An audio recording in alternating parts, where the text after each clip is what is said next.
I'm exercising my right to free speech and political expression. Fuck Trudeau. He's a corrupt, entitled, bitch-ass nigga. He's unintelligent, and stupid people irk me. Justin's a puppet of the hard leftist executive board of the Liberal Party of Canada, who think they are the natural governing body of Canada. Justin Trudeau, a man who's been coasting on his family's name since day one. Literally, day one. Riding the coattails of his father's achievements that he had absolutely nothing to do with.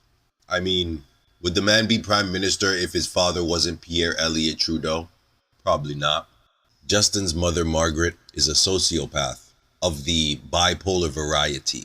There's a good likelihood that those same genes and DNA occupy Justin's brain as well.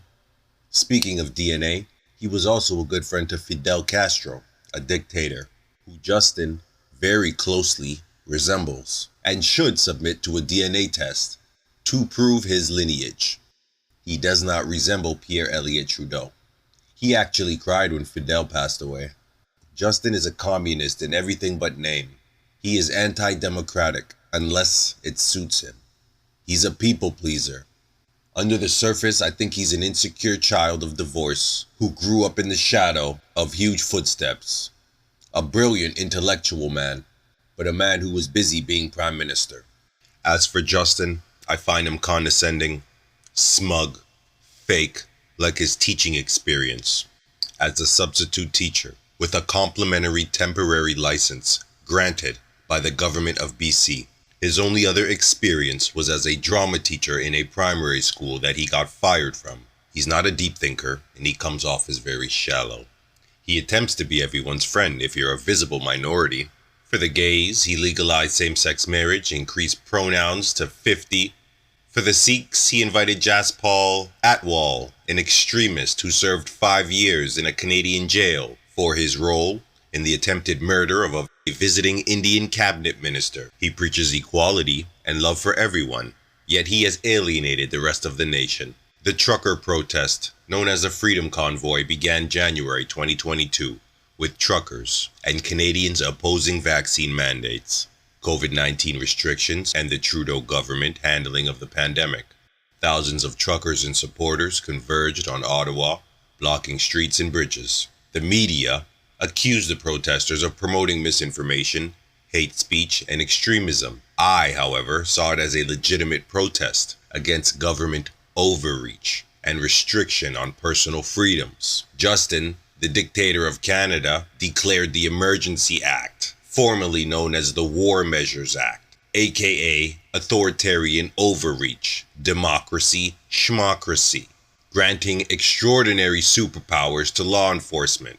His government froze bank accounts of some of the protesters. Police arrested and fined protesters, which is a violation of their rights to peacefully assemble. Trudeau and his officials labeled the protesters as fringe and extremist because name-calling is a valid political strategy. He refused to engage in direct dialogue with the protesters and listen to their concerns. He's a playboy who likes to drink wine, obsessed with Bollywood dancing and Indian wedding clothes. Justin is a pretty boy, white-collar prince crook with no dirt underneath his fingernails. He's effeminate and dainty, and he looks like a Montreal mobster who's a little light in the heels. The Ethics Commission found him guilty of 2 counts of accepting extremely substantial gifts during a family vacation given by the Aga Khan, a known lobbyist of the government. He paid a visit to the Aga Khan private island and accepted gifts therefrom in violation of Canadian law. His violation did not result in any charges or sentences.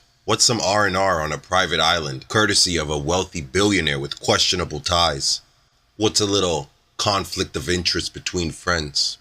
You were found in violation of the Conflict of Interest Act for your involvement in the SNC scandal, specifically attempting to influence the decision of Jody Wilson when she wouldn't do your bidding and grant a DPA, a deferred prosecution agreement, to bring SNC Lavalin to account in court.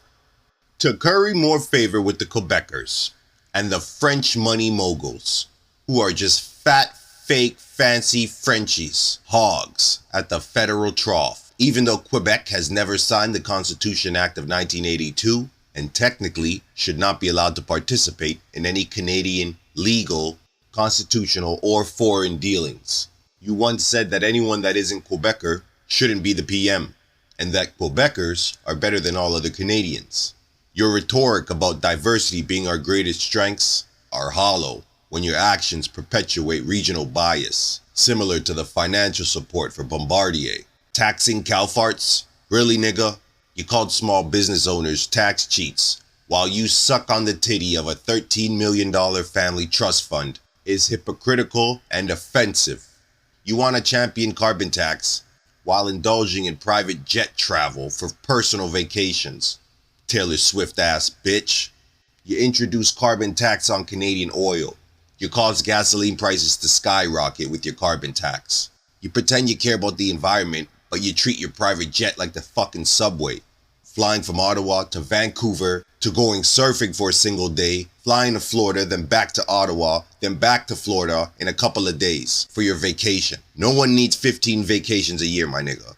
Imposing tough regulations and taxes on Alberta, Saskatchewan, and Newfoundland. Alberta that you forgot existed, but not to Saudi Arabia. As far as me to we, a leader's gotta have his favorite charity that just happens to be run by his friends and pays his family members and gets lucrative government contracts, receives millions in government funding, pays you and your people for speaking arrangements. You legalize marijuana without a proper system for determining intoxication levels. You trying to lock niggas up? Huh, Trudeau? You started an uncontrolled influx of unvetted Syrian refugees overwhelming Canadian facilities. Young ladies were murdered by one of your refugees that you brought into Canada. The killer turned out to be a Syrian refugee. They should not be allowed to roam the streets as free citizens. You revoked legislation that stripped terrorists of their citizenship and welcomed them back into Canada. It's blatant disrespect to our military and veterans. You're more concerned with appeasing terrorists than supporting our brave men and women in uniform. You refuse financial support for veterans but throw cash at Omar Khadr. Our veterans are asking for too much, but your government chose to pay a $10.5 million settlement to an al-Qaeda terrorist named Omar Khadr, whose extradition from Gitmo and subsequent freedom you were already responsible for. You blindly contribute to foreign governments without proper processing and take issues on stances like Israel and anti-Semitism like you speak for all of us. And let's not forget Trudeau and Zelensky gave a standing ovation to a known Nazi, because this is what standing up for democracy looks like, right? At least he's consistent. Who needs to stand up for human rights when you can appease dictators and extremists? Justin is very appreciative of the Chinese Communist Party, another dictator that denies people basic human rights they need. Very chummy. He provides them training in winter warfare and allows them access to military secrets. He loves the way China runs their government, but he's against countries that deny people and women human rights. Yet here is China doing exactly that. Confuses China for Japan and forgets about Canada fighting a war against them. But only an intolerant racist would ask questions about money spent on illegal immigrants, right? Fucking putz. He's so woke he's correcting the grammar of the Queen's English. He publicly admonished a woman in Edmonton for saying mankind instead of humankind. Freaky ass nigga. In 2001, a reporter accused him of sexually assaulting her. His response was initially he didn't remember. Then records were produced of her having accused him. Then he said it's entirely possible for two people to experience the same event differently. It's all about priorities. And his priorities are fucked up. The F-35 cancellation that the Conservatives bought and committed to the procurement of these fighters, but the Liberals canceled the order, which not only cost taxpayers, but stalled replacement of our old-ass F-18 fleet. Then he decided to buy some used F-18s from Australia. From his personal cottage upgrades on taxpayer money at Gatineau Park, to the $5.5 million ice rink in Ottawa in front of Parliament, to his personal nanny for his kids, also paid for by taxpayers. No other PM has had a nanny in their employment that was not paid for out of pocket. His Jamaica Christmas trip and the whole Arrive scam. He sits like he has no balls. He waves to empty tarmacs while boarding government planes. He fucked up on the Holocaust Memorial in Ottawa.